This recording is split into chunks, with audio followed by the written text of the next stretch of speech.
All right, what's up, guys? This is Sam from House of Flye, and tonight we're gonna tie a midge pattern. It's midge season here in Montana. We're on tailwater here on the Missouri, and it's about the only thing going on for dry flies this time of year. So we're gonna do a follow up to the Honker midge. If you saw the Honker midge video, that's kind of been my go-to midge all winter and last winter. I love that midge. They seem to eat it really well. Don't get hurt. Don't get many refusals on it, but it is a CDC midge. So obviously, when CDC gets wet, it's hard to keep floating. After you hook a fish, land a fish with that one, unhook the fly, it's very hard to get it dried out, especially in cold weather when you don't want to mess with it. So I developed just a deer hair version of that midge that we're tying it in. We're tying the deer hair in reverse at the front in kind of a little bit of a unique way. Other than that, the rest of the midge is pretty similar to the Honker midge. So what you'll need is deer hair, obviously. I'm using the gray big bug from Josh Varner. If you haven't seen Josh Varner's deer hair, he goes through great lengths to make sure, it's crazy how nice and neat these pieces of deer hair are. He has all sizes and colors. We have all sizes and colors at houseofflye.com.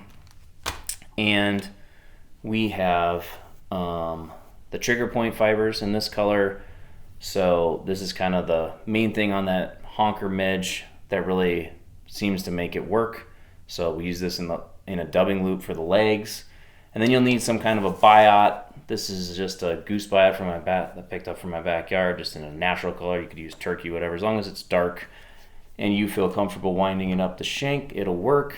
And then I'm using Semperfli Nano Silk in gray in 12-aught for this. It's maybe a little thick. You could use the 18-aught, but I like the 12-aught just because I'm wrenching down deer hair on the front of the fly. And it's still nice and neat at the front. And then we're using an NU 406 dry fly hook. So again, new midge pattern. It's a riff off the original Honker midge with a reverse deer hair at the front. It's really easy to tie. You could tie a bunch of these in just a couple of minutes once you get into a rhythm. And it's been really effective. I've been using it as a front fly to the original Honker midge. And that way I know I got one out there that's floating, and maybe one that's floating sometimes and subsurface sometimes.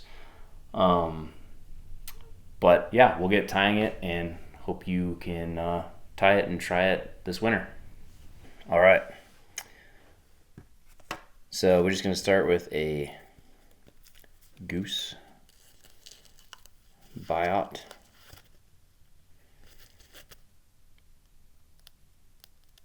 Just a natural one from my backyard.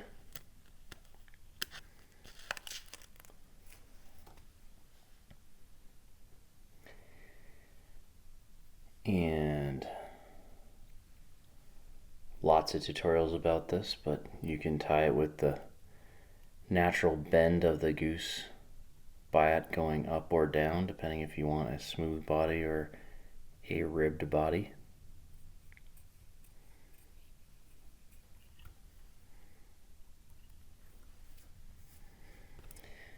I like these Stonefo hackle pliers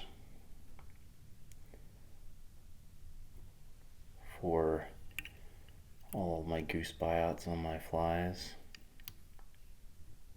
I think it makes it really easy to wind a goose biot.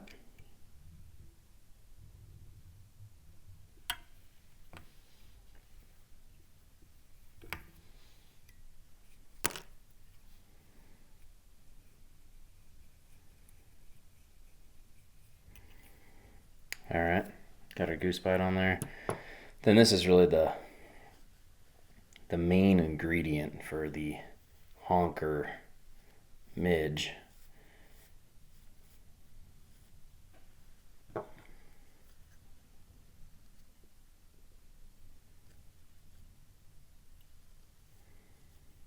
Is the trigger point fibers. So we're just going to use a small amount of trigger point fibers.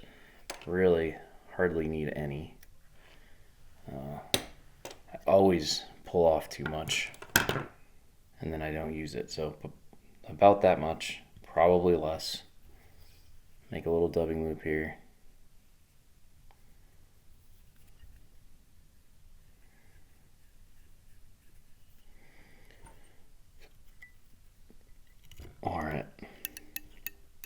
You can always adjust the length once it's in the loop. Just set those trigger point fibers in there. So these are EP's trigger point fibers. These are super buoyant fibers specifically made by EP for dry flies. So something like that, about that much.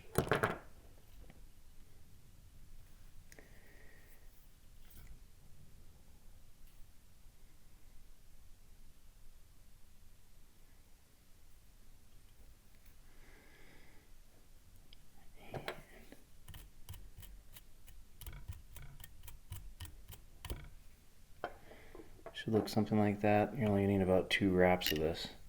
Again, these are to make the legs of the midge, and this is really what helps float the midge. But the main thing with this trigger point fibers we want it to do is we want them to dimple the water like a midge would with just the legs that are sticking out on one.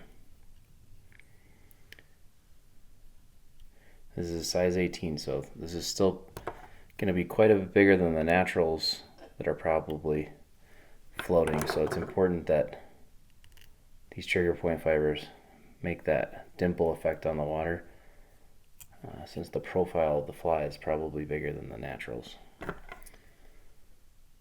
You can tie it smaller, I just don't.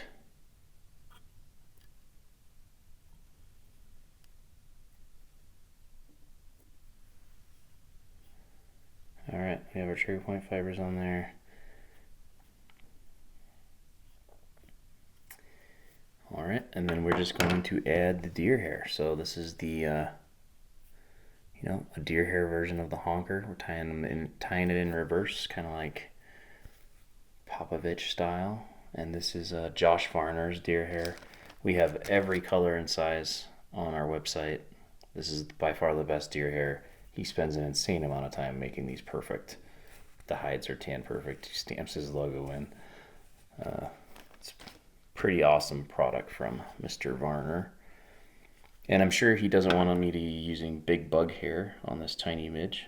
This is his big bug hair in gray. I have some of the smaller stuff, but the big bug hair is super buoyant and coarse. And so for this version of this fly, that's what I want, because ideally this is just profiling the fly from underneath, and the fish hopefully won't be seeing the deer hair.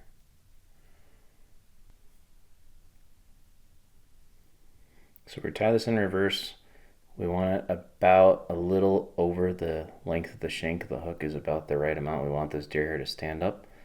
And you can see why we use that big bug hair. It's still pretty sparse. So it needs to be hollow all the way down to there for this to work. And then we're going to build a little ramp. We're going to take 4 or 5 wraps so that as we reverse the deer hair, there is a spot for it to reverse to. Okay, and then this extra stuff, this is going to be what helps float this fly and profiles from the bottom. So we're going to do about half the length of the shank of the hook is where we're going to cut this off at.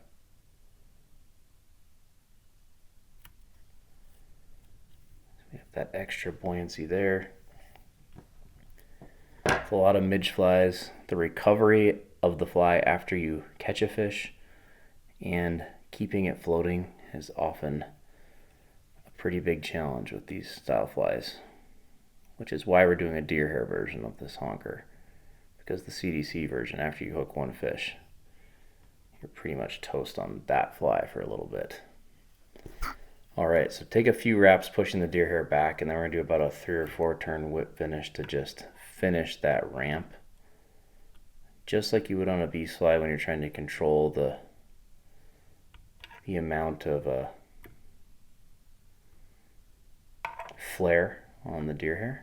We're doing the same thing on this dry fly on the front. So there we go.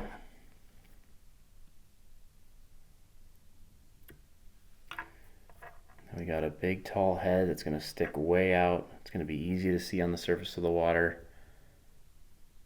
It's buoyant. You got all these little pieces of a trigger point to dimple the water. A nice skinny body just like a midge has. that thing is for sure going to get 8. So again, this is an awesome front fly for your midge rigs this winter. Hope you tie it, hope you like it, hope it works. And thanks for watching.